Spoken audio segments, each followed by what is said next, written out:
If you have a Bible, with no further ado, I don't even know what ado is, but we're not going to go further in it, okay?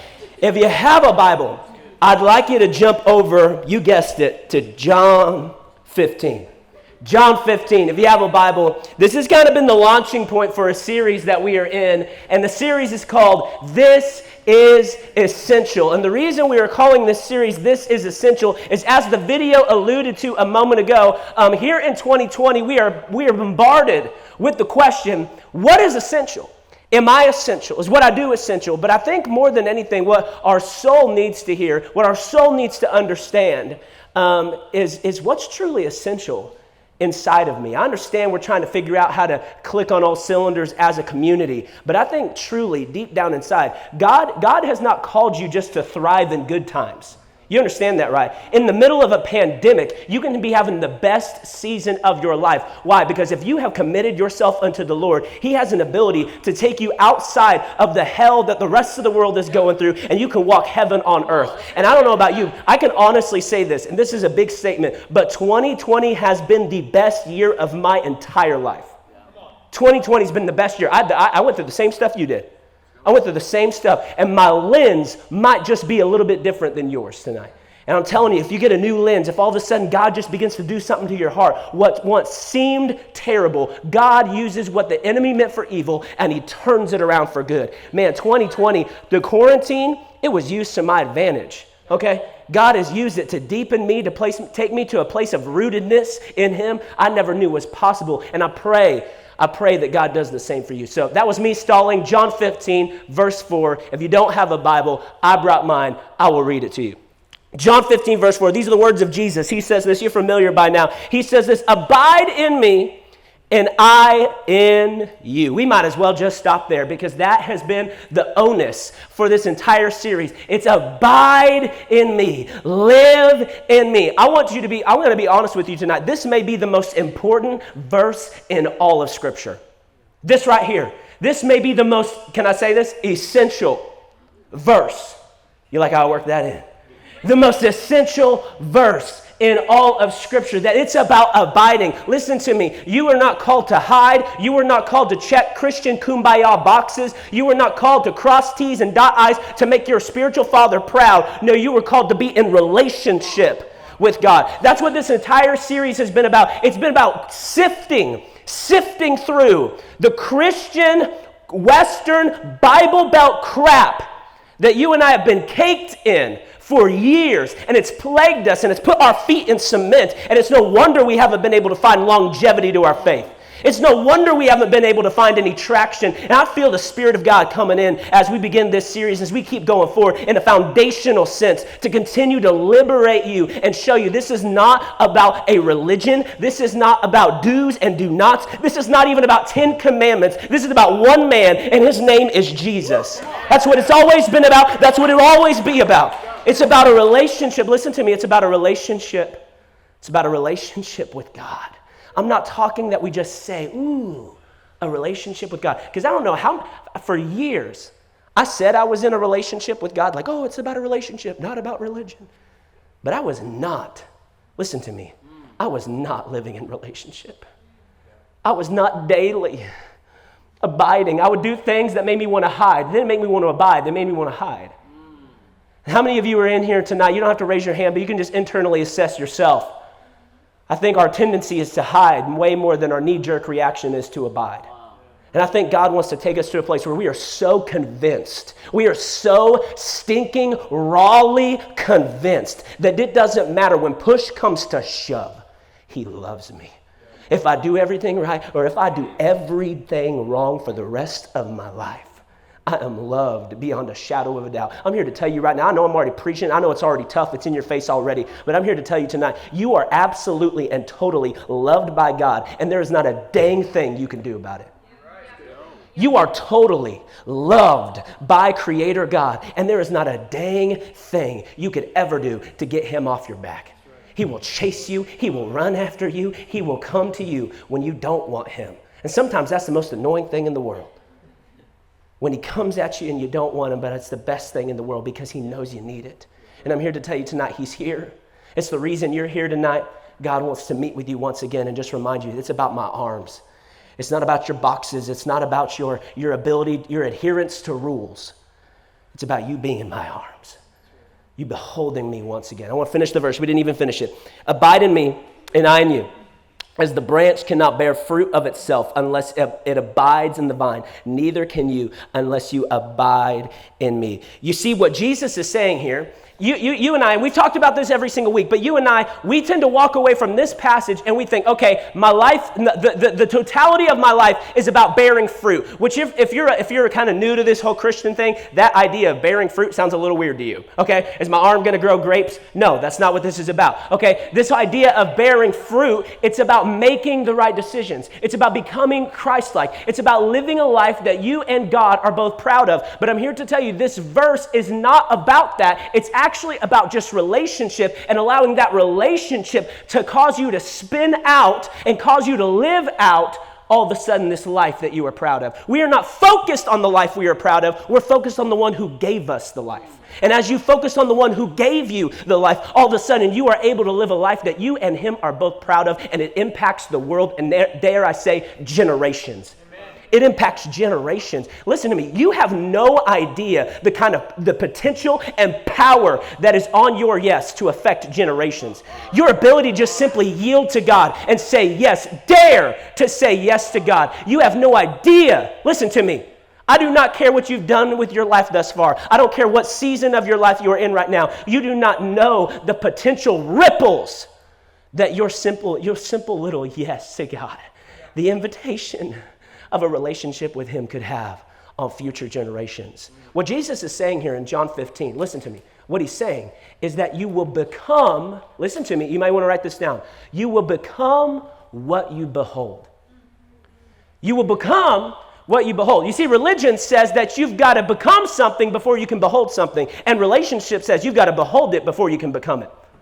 You've got to see me in order to be like me. And religion says be like him, and then maybe you'll get a chance at seeing him.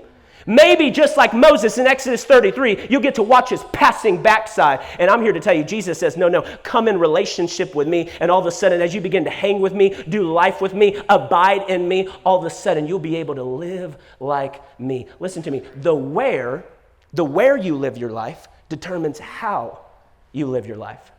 Where you live your life determines how you live your life. Why? Because you will become what you behold. I remember a few years ago, it's quite actually more than a few years ago now. I was in junior high. Anybody remember junior high? Okay? I think that's that season of my life that God said he threw as far as the east is from the west. You know what I mean? He remembers my sins no more. Okay? Junior high, not a fun season of my life. Okay? Puberty. Who loved puberty? Not me, okay? I would have stayed prepubescent my entire life given the choice. If I was given the choice to opt out, prepubescent was way better, okay? I do not want to endure that torture. Okay, so I remember being in junior high, and we had just read this book. Now, you have to understand, the reason I am the way I am is because I was either homeschooled or I went to a private Christian school my entire life, okay? So if I'm weird, if I'm a little different, okay, just kind of blame it on that, okay? I was homeschooled and I went to a private Christian school. Everybody wore the same thing every day, okay? It was as close to socialism as you will get in America, okay? It was rough, okay? So I'm in a private Christian school, all right? And I'm wearing the same blue shirt, the same khaki shorts every single day. And I remember we read this book, and this book was amazing, and it was called The Outsiders. This is The Outsiders. Anybody ever read The Outsiders in here? Come on. Has to be. Come on. Pony boy. Stay gold, pony boy. Stay gold. You know what I'm talking about. It's awesome. It's awesome. I love it.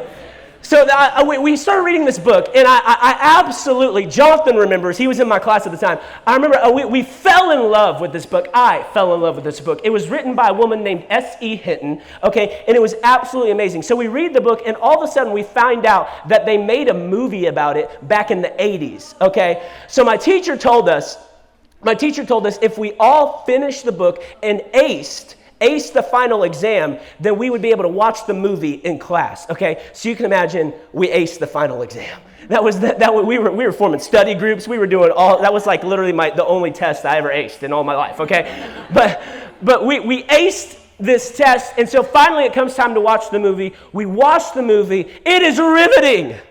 You thought the book was good. Okay, C. Thomas Howell does an amazing job as Pony Boy. Come on, Ralph Macchio? Ralph Macchio? Come on. It is Rob Lowe? Anybody know who Rob Lowe? Come on. So Patrick Swayze, Tom Cruise, Emilio Estevez, this movie is literally star-packed, okay? So many of these amazing actors and actresses, okay? It's incredible, all right? So we're going through this movie, and it ends, and I'm in tears, right? Because Dally's dead, and it's just really rough. I've just spoiled it for you, but it's a rough time for the boys, right? The whole movie ends, and we come to this point, and then I forced my mom to go buy me the movie, right? I forced my mom to go buy me the movie, and I fell in love. And so literally, listen to me, this is ridiculous. This is what 6th grade Keenan did, okay? I made a rule for myself that I had to watch this movie at least once a week.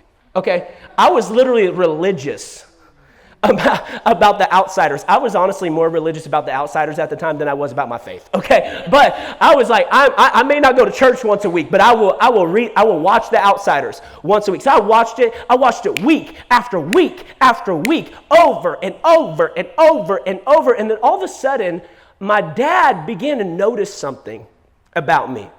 All of a sudden, my jeans began to be cuffed at the bottom.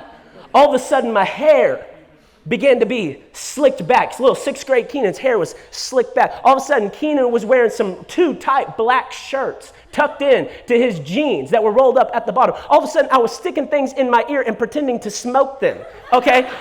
All of a sudden, my language began to change. I started talking back to my mom. I started getting a little bit of an attitude, right? I was literally becoming a greaser. Okay, I don't know if you've seen the movie, but I was literally becoming one of the people. I was living day after day. As soon as I ditched that private school uniform, my outsider uniform went on. Okay, my greaser uniform went on. And so my dad finally sees that all these, I'm changing rapidly. Okay, I'm changing.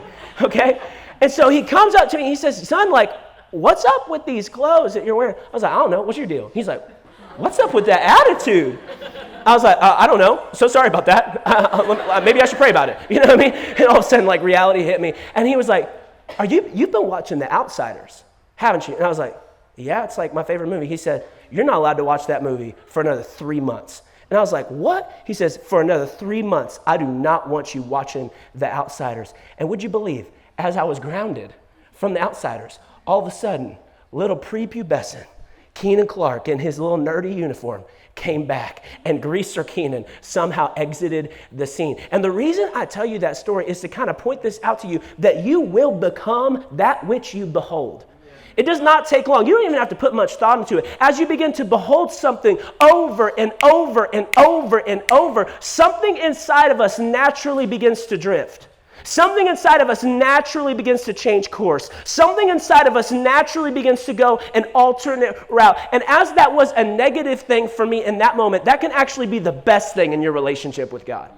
That can be the best thing, because I'm here to tell you, if you're having a hard time adapting to the ways of Jesus, if you're having a hard time seeing the world through the lens of Jesus, if you're having a hard time with your morality, if you're having a hard time saying no to his texts again, if you're having a hard time finding out who you really are, if you're having a hard time raising your hands in church, it's not about doing better at those things, it's about getting closer to him. I'm telling you, you will become that which you behold. You will become what you behold. And that's why this verse, John 15, verse 4, is so important. It's abide in me and I in you. Another way you could say that is stare at me as I stare into you. Stare at me. What does this speak of? Face to face. What has been my message over and over since YA Nights? It is face to face. God has called us to be face to face. Jesus says, stare into my face as I already stare into yours. Have relationship with me. Look to me. And I'm telling you, as you begin to look at me, you will start to look like me. So many of us, we try to look like Jesus without ever really getting a good idea of what Jesus looks like. Because we think we're not worthy. We think we're not acceptable. We think we're not holy enough to stare into the eyes, not of holiness, but the eyes of love. Man, I'm here to tell you, if you will just look to him, all of a sudden you will become like him. You will become what you behold. N.T. Wright. I don't know if you know who N.T. Wright is, but N.T. Wright is a theologian, and he says this. He says, you will become like what you worship. We become like what we worship. N.T. Wright, you will become like what you worship. And here's where I want to start talking about this topic right now. I want to talk about worship tonight, because I truly believe there's a lot of us, especially in the Bible Belt, we have gotten worship all sorts of twisted up. The reason that you have a hard time coming in here and worshiping is because I truly think you don't understand what worship really is. We've gotten worship all sorts of wrong. We told people, worship God, or you're going to go to hell. We're getting all sorts of... Your grandma ever did that to you? Somebody in your family, somebody on TV, they ever get in your face and say, you better worship God, you're going to go to hell. That's literally the message that the church has preached now for literally decades, has been worship God, worship the Lord, worship Him, out of this sense of obligation. And I'm here to tell you tonight, obligation will never bring you into true worship. But if you will ditch obligation and you will get obsession, if you will ditch obligation for obsession, all of a sudden worship just becomes the byproduct. All of a sudden worship is just the natural response. We have gotten worship all sorts of twisted up. You see, worship is not us scratching God's egotistical itch. I'm going to let that settle in for a second. Worship is not us scratching God's egotistical itch. Worship, I know this is going to sound crazy, it's actually not really for God. Now, it is aimed at God. Worship is aimed at God. Worship is unto God. But our worship does not change God. There's this idea floating around the church that God needs our worship. If God needed anything from me, He wouldn't be God. Because then as soon as I withhold something from Him, He is now at a deficit. He is now at a problem. He has now got some things inside of Him that are not completely and totally whole. And I'm here to tell you, outside of you, God is all Himself. God is 100% secure in who He is. He does not need you coming up into a church and reminding Him that He's good and good all the time. That is not what God needs. No, worship, what it does is it moves us closer to God. I'm going to hit more on that here in a minute. But man, worship is not us scratching the egotistical itch of a narcissistic God. And I've been attacking this vehemently lately. I have been coming at this idea that we serve a God who is narcissistic, who is distant, and He is hard to please. And I'm here to tell you, worship is not us scratching God's little punitive, egotistical itch. It's not. It is us coming into alignment and realizing just how freaking good He has been to us. And as you behold that, you will see that it begins to take you from glory to glory. I told you a moment ago, N.T. Wright said that you will become like what you worship. The reason our church has become mean is because we've worshiped a mean God. We've become like the God we've worshiped. And I'm here to tell you, the Christian church here, especially in America and especially in the Bible Belt, is not the God that Jesus came to reveal. He is not an egotistical, bloodthirsty God who needed to beat the crap out of someone. So Jesus said, I'll take it. No, Jesus is not stepping in front of an angry father and taking the beating that you deserve. No. Jesus came to reveal the heart of a loving father who would rather die than be apart from you. He would rather die. He'd rather be spat on. You think if he really was out for worship, he'd let himself get spat on? If he really had that big of an ego, he would have subjected himself to our torture? No. He subjected himself to our torture because he knew on the other side of our torture, maybe we could see his character and change our mind about him.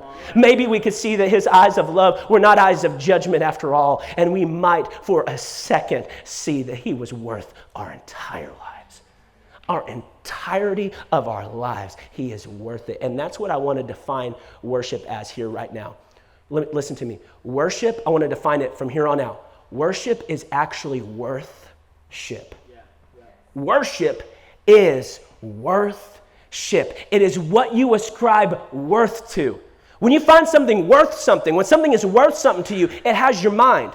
It has your attention. It has your focus. I'm here to tell you, God is not out for your little hand clap. God is not out for your little hoop and hollering in church. That doesn't move God at all. God says, you are worth everything to me. I want to be worth something to you. I want to be worth something to you. And I'm here to tell you, until you understand just how worth you are to God, the kind of worth you have in his eyes, God will never be worth anything to you. That's why some of you tonight, You came in here, and that singing that we just did was a little bit awkward. Maybe it's because you're new to this space, and I want you to feel at home. But there's some of you, you've been coming to church for a long time, and it still is awkward. It's because maybe deep down, and I'm not saying it's true, but this is just a question to ask yourself. Maybe deep down inside, God really isn't worth your attention. God really isn't worth a moment of adoration and devotion and just love. It's a love exchange when we begin to worship God. That's what it is. It's a love exchange. We're coming in here and we're saying, God, because of who you are, because I know that I am here, as we look here in a moment, fearfully and wonderfully made, you are worth all of my attention here and now in this moment. Worship is the natural response of someone who has seen God. You know, we think that God goes around demanding worship. And there are places in the Old Testament where it seems as though God is demanding worship. But you have to understand, I've been preaching to you over and over that Jesus is the image of the invisible God. Okay? So anything that we think we know about God that we don't find in the person of Jesus, we need to hold it in question. Okay? Because Jesus came to reveal God. He's not the good side of God. He is God. This is not good cop, bad cop. Okay, Jesus is not good cop and Father God bad cop. No, Jesus is the whole package. Okay, I told you last week, but Jesus is precisely what God has to say about himself. Jesus is precisely to a T what God has to say about himself. And I want you to notice this. I challenge you right now, in all of the Gospels, go find one place where Jesus ever demanded somebody to worship him. Go find one place where Jesus ever demanded and asked somebody to worship him. No, he simply cared about them, and their natural response was to fall at his feet. Their natural response. He saw them in their mess. He saw them in their ditch. He saw them in their filth and in their sin, and he began to love them right where they were. All of a sudden, he heals their leprosy, and what do? They fall at his feet and worship him. All of a sudden, a woman who was caught in adultery a moment ago runs into a Pharisee's house, falls at the feet of Jesus, and begins to anoint him with the most precious perfume in the world. Not because Jesus asked her to, but because she knew who she was running to. She knew who she was running to. Jesus doesn't need to ask you for it. You just need to see who he really is. And the natural response to that is you will fall and you will worship him because he will be worth everything to you. I'm telling you, until God is worth something, until you understand that you are worth something to God, God will never be worth anything to you. He'll never be worth anything to you. And right now, I want to check this verse out. Psalm 139. Psalm 139. We're going to look at verse 14. We're going to read it in the New King James, and I want to jump to the message because I just think it's so beautiful. And I'm thinking about this thought, that God will never be worth anything to you until you understand how worth something you are to him. Psalms 139, verse 14, it says this: I will praise you, for I am fearfully and wonderfully made. Marvelous are your works, and that my soul knows very well. I will praise you, or it's what it's actually saying is, I will worship you. Why? Because I am fearfully. If you look at that word fearful, another definition for it in the original language is reverently. I'm reverently made. God, listen to me, God had reverence when he made you. God had, can you let that sink in for a second? I'm using the word reverence. A lot of times we think of coming into church reverently. God, when it came to fashioning you in your mother's womb, was reverent. He was reverent when he made you. He had an awe about himself when he made you. He took his time when he made you. He thought through the processes when he made you. And some of you hate yourself tonight, but listen to me. You were reverently and wonderfully made. You need to understand yourself to the level that God understands you. Maybe you don't fully understand who you are, or else you wouldn't treat yourself the way you treat yourself. You wouldn't go home and mistreat your arms the way you mistreat your arms. You wouldn't go and subject your body to men who don't love you for a dang second ever again. If you ever got an idea that you were reverently and wonderfully made, you would hold out for people who treat you like you were reverently and wonderfully made. We got to get convinced of this. God's convinced of it. God's convinced of it. Are you? Are you? We've got to get convinced that we were reverently. God himself was reverent when he made you. I love that. Let's read it in the Message version. It says this. I'm going to read through verse 16. Psalm 139, 14 through 16. It says this: I worship in adoration. What a creation. He's talking about himself. You know me inside and out. You know every bone in my body. You know exactly how I was made, bit by bit, how I was sculpted from nothing into something. I'm here to tell you tonight, if you feel like nothing, you need to understand God's ready to take your nothing and turn it into everything. God's ready to take your nothing and turn it into something. You bring nothing to God and he gives you everything. That's the message of the gospel, and that was just free, okay? When I was nothing into something, like an open book, you watched me grow from conception to birth. I just want to point this out to you. The Bible seems to think a human life exists from conception to birth. I'm going to leave that there, okay? From conception to birth. All the stages of my life were spread out before you. The days of my life, listen to me, the days of my life, all prepared before I'd even lived one day. All the days of my life prepared before I'd even lived one day. All of a sudden, you take this, you begin to understand the different nuances and the different things, the different facets, the kind of care and attention and love and militance and reverence that God took into creating you, into studying you. Do you know that you've been studied by God? You were interesting to God. You were God's guilty pleasure. God took pride. God takes time to get to know you. Let me ask you this. Do you really think God would pour all of that energy, all of that attention to detail into someone he can't stand? Some of you tonight, you believe God can't stand you. And I'm tired of the enemy convincing you that God can't stand you based on what you've done. It says, before I'd even lived one day, you knew the whole plan of my life. You knew it from A to Z. And God said he loved you from the very start. Before your mom even knew you were in there. Before your mom even could even whisper to your dad and say, baby, we're having one. He loved you. And you took careful, reverent attention. You think he would do that over someone he was going to laugh as they burned in hell? It's ridiculous. It's ridiculous for the church to preach that. It's absolutely erroneous, and it is false. Okay, for anyone to tell anyone that they are on God's bad side. I'm here to tell you God has no bad side. God has no bad side. You've never known a day on the backside of God. Why? Because the bad side of God doesn't exist. Revelation says, and I know this is a little weird, but Revelation says that there are 4 living creatures that circle the throne of God, and they are covered in eyes. And I'm here to tell you, as they circle the throne of God, looking him over with all of their eyes, they have never said, oh, I found his bad side. Oh, here it is. There's where his wrath lives. There's where don't step on that one because he just might smite you. No, they run around and they say, holy, holy, holy is the Lord God Almighty. He has no bad side. He has no bad side. You've never known a day on the bad side of God. Why? It doesn't exist. Our message to the world has to be, you are on God's good side. Let him be on yours. Let him be on yours. Our message to the world is God reconciled the world unto himself. He did it. It's done. It's already finished. God was in Christ. I keep quoting it. 2 Corinthians 5:19. He was in Christ, reconciling not God unto the world. Not God unto the world. Reconciling the world. Reconciling the world unto God. I'm here to tell you, when the fall took place, when in Genesis chapter 3, when sin entered the world, who changed? Us, not God. It was us who changed. We changed, not God. God's always been good.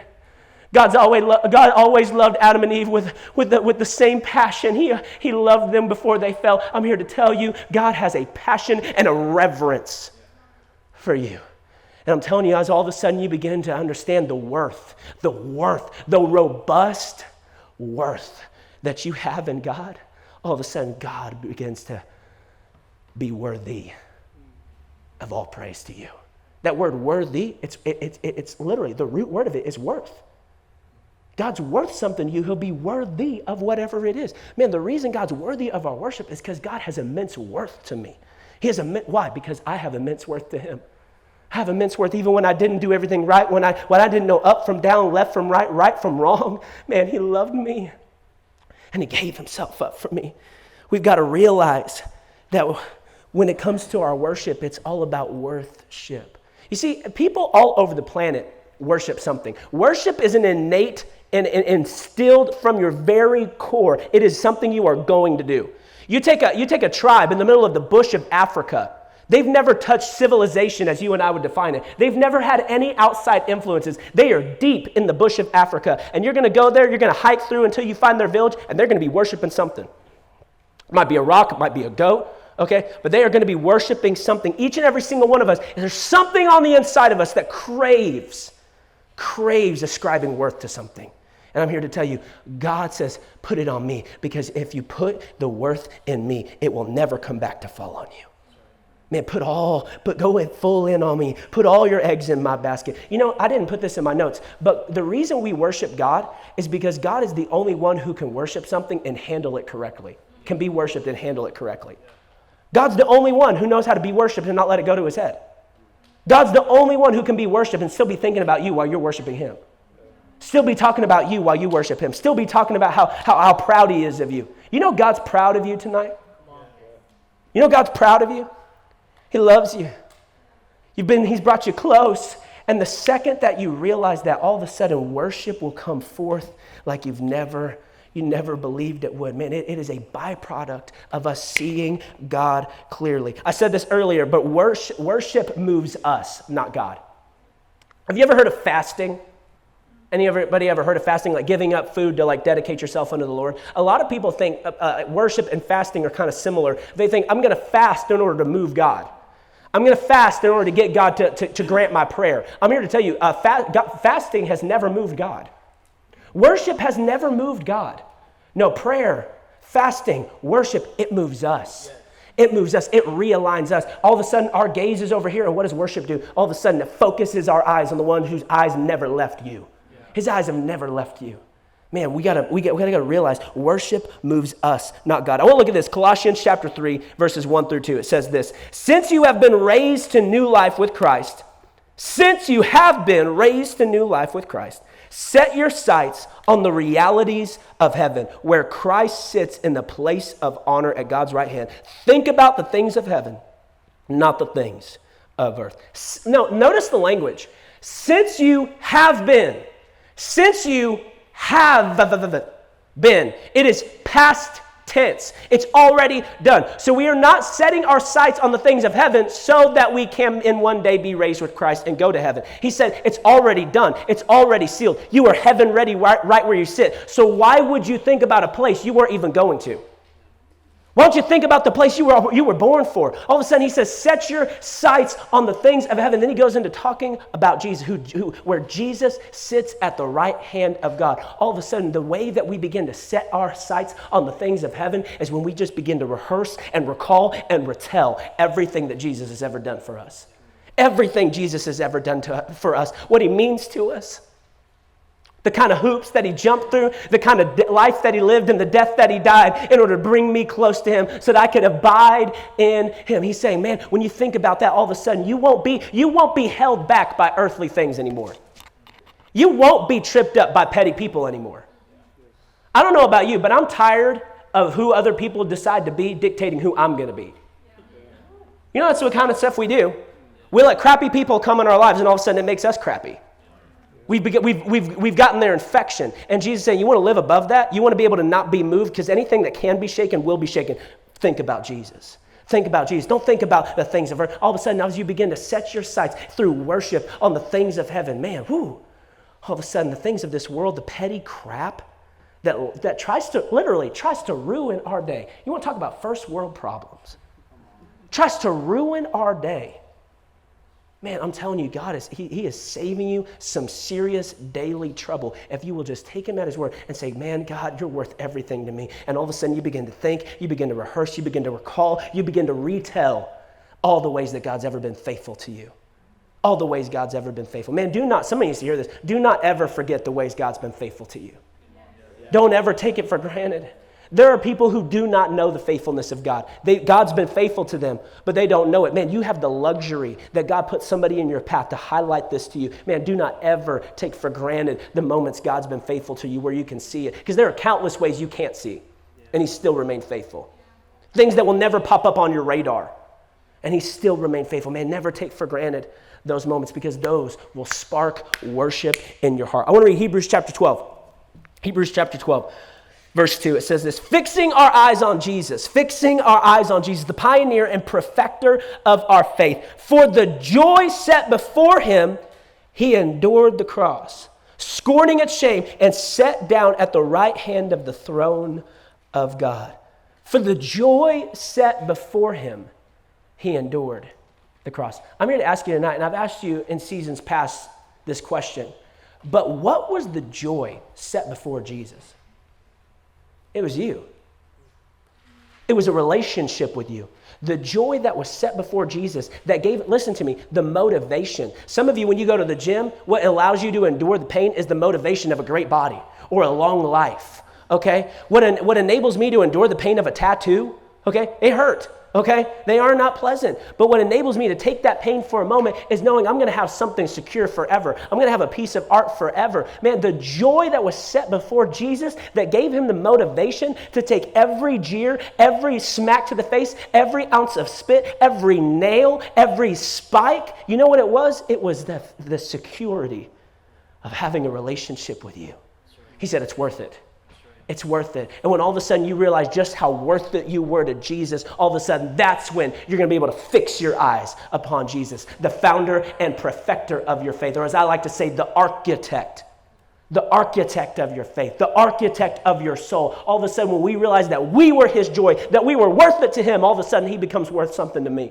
All of a sudden he becomes worth everything to me, and I won't have a problem fixing my eyes, fixing my gaze on Jesus. Woo! I'm preaching better than you're shouting tonight. It's quiet up in here. Come on, Mauricio, help me out. 2 Peter. I want you to jump over there. 2 Peter chapter 1, verses 3 through 4.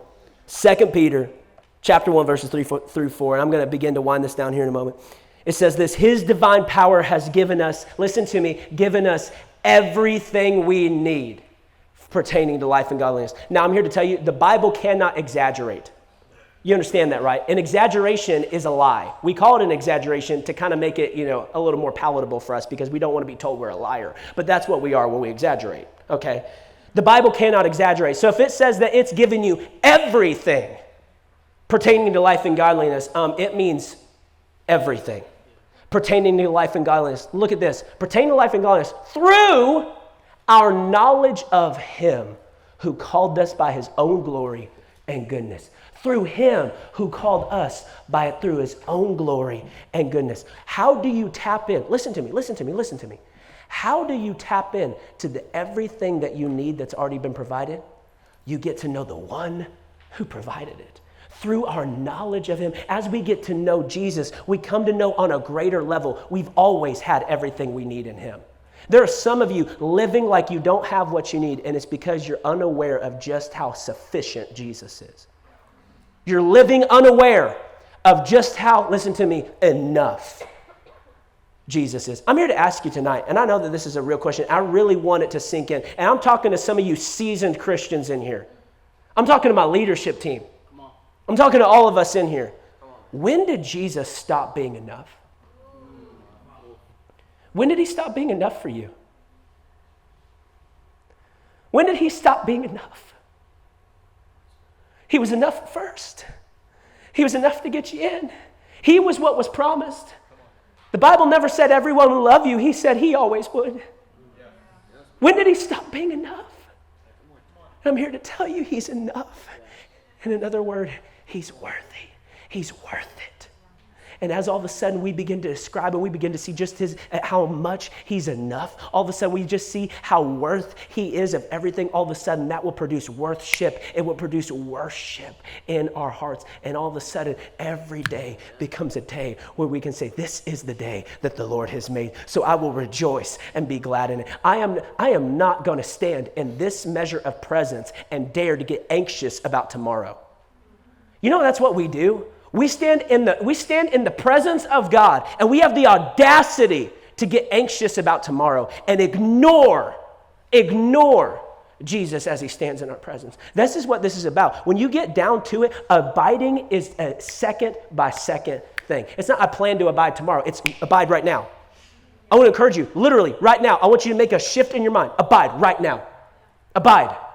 Whether you're knowingly doing it or not, I want to encourage you, abide right now. It is a right now kind of thing. When all of a sudden you realize, man, I have not been abiding. I have not been partaking. I have not been seeing his sufficiency. He stopped being enough somewhere. When did Jesus stop being enough? I'm here to tell you he's always been enough. He'll always be enough.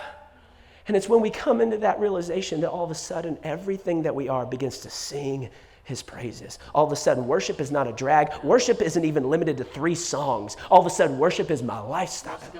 Worship's my lifestyle. I don't need somebody on the guitar. They don't need to sing in key. I don't even need a key. All of a sudden, scrubbing a toilet becomes worship. All of a sudden, folding laundry becomes worship. Why? Because there is no longer a divide between the secular and the sacred. It's all sacred because he is in every moment. The one who is sacred has now invaded this laundry. He's invaded the mowing of my lawn. He's invaded my drive to work. He's invaded my cubicle. Now I couldn't even do something secular if I tried. Why? Because God follows me everywhere I go. He follows me everywhere I go. You will never know another secular moment of your life if you will simply just abide. If you'll simply just abide, you won't have to wait for church. You won't have to wait for Keenan Clark to preach to you. All of a sudden, you can begin, oh, Jesus, you're here, and you're enough. I'm going to rest in the fact that you're enough.